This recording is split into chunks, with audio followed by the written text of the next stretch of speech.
Many of the best value investors are buying high-quality, multinational Japanese companies that are trading below net working capital value. Do you agree that these values exist in Japan, and would you consider the purchase of some of them?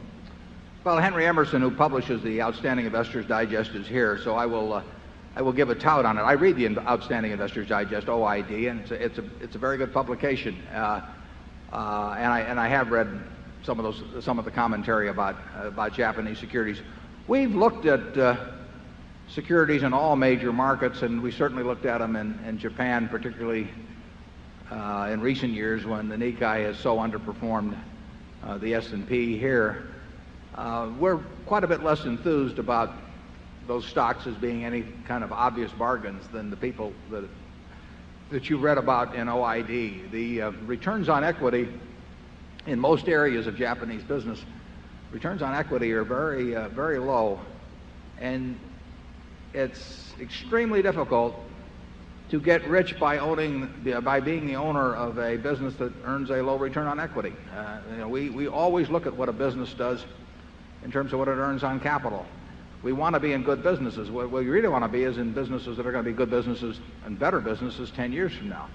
And we want to buy them at a reasonable price. But many years ago, we gave up what I've labeled the cigar butt approach to investing, which is where you try and find a really kind of pathetic company, but it sells so cheap that you think there's one good free puff left in it. We used to pick up a lot of soggy cigar butts. I mean, I had a portfolio full of them, and there were free puffs in them. I mean, I made money out of that. But A, it doesn't work with big money anyway, and B, we don't find many cigar butts around that we would be attracted to. But those are the companies that had low returns on equity. And if you have a business that's earning 5 or 6% on equity, and you hold it for a long time, you are not going to do well in investing, even if you buy it cheap to start with.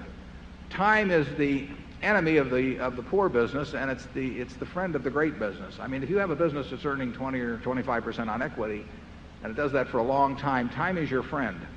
But time is your enemy if you have your money in a low return business, and you may be lucky enough to pick the exact moment when it gets taken over by someone else. But we like to think when we buy a stock we're going to own it for a very long time, and therefore we have to stay away from businesses that have low returns on equity. Charlie? Yeah, it's not that much fun to buy a business where you really hope this sucker liquidates before it goes broke.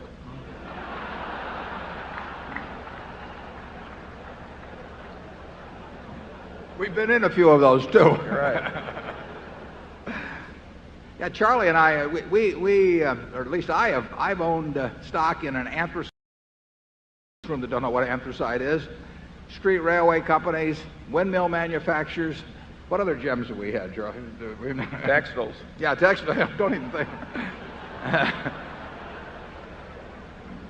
Yeah, Berkshire was a mistake, believe it or not. I mean, we went into Berkshire because it was cheap statistically, just as a general investment back in the early 60s. And it was a company that in the previous 10 years had earned less than nothing. I mean, it had a significant net loss over the previous 10 years.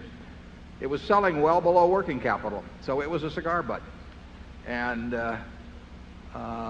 it was, I mean, we could have done the things we've done subsequently from a neutral base rather than a negative base, and actually it would have worked out better. But it's been a lot of fun.